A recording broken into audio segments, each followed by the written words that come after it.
सब लोगों को बहाना मारना तो आता ही है, फिर चाहे वो 6-7 साल का बच्चा हो या 60-70 के बूढ़े लोग, अपने काम में करी हुई गलती को छुपाने के लिए बहाना मारना सबको ठीक ही लगता है। पर इस दुनिया में छुपे कुछ अनमोल रत्न अपना काम ना करने का या फिर काम करके उसको बिगाड़ देने का इतना सॉलिड बहाना मारते हैं कि सामने वाला सोच में पड़ जाते हैं कि कौन है ये लोग,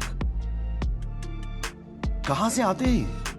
अब चाहे वो बहाना हो कि मैं इंसान ही नहीं हूँ, अपने इनकम टैक्स से बचने के लिए या फिर बैंक का लोन लौटा ना पाने पर अपने ही फादर को झूठ मूठ का मार देने का हो, बहाना तो बहाना ही होता है। पर ऐसे अजीब बहाने सुनकर सामने वाले को लगता है कि कहीं मैं समझदार होकर कोई गुनाह तो नहीं कर दिया। तो मैं लेकर आपके लिए एक वीडियो जहाँ आप ऐसे ही बुद्धिशाली लोगों के बहाने जानोगे। तो बिना टाइम वेस्ट करिए चलिए साथ में कूदते हैं इस ओशन ऑफ स्टूपिडिटी में, जहाँ आपको एक नंबर बहानेबाज मछलियों से इंसानों से मिलाने वाला हो। तो फाइनली स्टार्ट करते हैं विथ नंबर 8। अब हमारे इंडिया में कुछ भी हो, सामने वाले को अपनी बात मनवानी है तो उसको रिलीजन और भगवान के साथ जोड़ देते हैं। तो आपको क्या लगता है कि ऐसा सिर्फ इंडिया में ही होता है? तो नहीं, आप गलत हो। इंडिया के अलावा कुछ ऐसे गिने चुने देशों में भी इससे आप ये मानते कि यहाँ सब जगह भगवान है? बिल्कुल, उसमें, इसमें, उस मैडम में, इसमें, सब में भगवान है। हाँ, मुझ में भगवान है।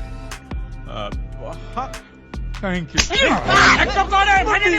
भगवान ने मारा है। भी अजीब इंसिडेंट्स हुए हैं। फॉर एग्जाम्पल न्यू मैक्सिको के रहने वाले डेलिला हर्नांडिस ने होटल में जाके इन्होंने जो दबा के खाया कि होटल वाले को लगा कि पैसा ही पैसा होगा।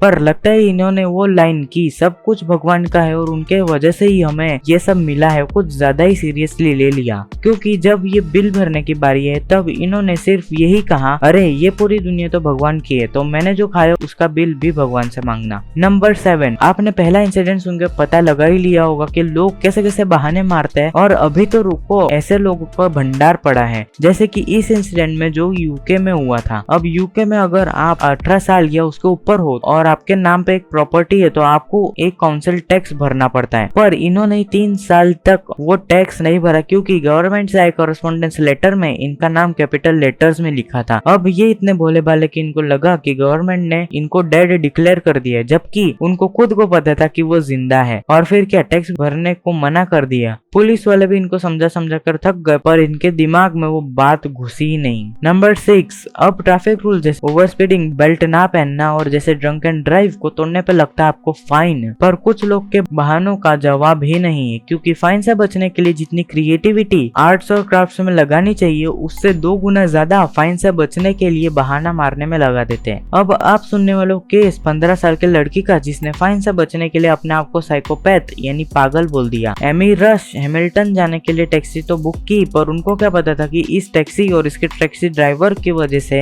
उनको अपने आप को पागल बोलना पड़ेगा। और रास्ते में पुलिस मिलते ही पुलिस ने इन पे सीट बेल्ट ना पहनने का और ड्राइवर पे ओवर स्पीडिंग का फाइन लगा दिया। पर इससे बचने के लिए उन्होंने अपने आप को पागल बोल दिया, क्योंकि साइकोपैथ्स पर पुलिस फाइन चार्ज नहीं करते। अब पुलिस को शक यही पे हो गया, क्योंकि कोई भी पागल अपने आप को पागल तो नहीं बोलेगा। तो और क्या, पुलिस भी जब तक ये 30 साल हुई तब तक फाइन टिकट्स भरने की नोटिस भेजती रही। नंबर 5, इस इंसिडेंट में जो हुआ है उसको बहाना तो नहीं बोलेंगे, पर जैसे कि ये एपिसोड का टॉपिक है टॉप 8 बहानेबाज, तो इसको भी बहाना ही बोलेंगे। टॉम गोलिसैनो जो अमेरिकन बिलियनर है, उनको अपने टैक्सीज जो $90,000 तक जाते हैं भरने को मना कर दिया, क्योंकि ये कहते कि उधर के गीज इनके पूरे कंपाउंड में हमेशा रहते हैं, जिनके वजह से वो उधर खेलना कूदना तो छोड़ो चल भी नहीं पाते। अब ऐसी जमीन लेके क्या फायदा जिसपे हम चल भी ना पाए। और ये बात उन्होंने गवर्नमेंट को समझाई, पर गवर्नमेंट को इनकी बात बिल्कुल पसंद नहीं आई और इन पे केस फाइल करने की भी धमकी दी। फिर क्या, मजबूरन इनको टैक्स भरना ही पड़ा। नंबर 4, आयरलैंड में नेशनल ब्रॉडकास्टर को RTE कहते हैं, जो टीवी और रेडियो दोनों को ऑपरेट करता है। और RTE को गवर्नमेंट पेमेंट लोगों से कलेक्ट करके देती है। अगर पब्लिक में से किसी ने भी नहीं दी तो उनको डायरेक्ट जेल में जाना पड़ता है। पर रिचर्ड बेहल ने 21 साल तक टीवी लाइसेंस फी नहीं भरी और बेहल का हाल तो तब बेहाल हुआ जब इनको जेल में डाल दिया। पर इनका बहाना था कि उस आरटीई ने उसको इलेक्शन शो के कैंडिडेट्स में इंक्लूड नहीं किया था। अब ये बहाना कम पर आरटीई के लिए ओपोजिशन ज्यादा लग रहा था। नंबर 3, पैसे सेव करना किसको नहीं पसंद। अब वो चाहे 5-10 रुपए के लिए बार्गेन करना हो या मॉल में केक को आधा खाकर उसके पूरे पैसे ना देने हो।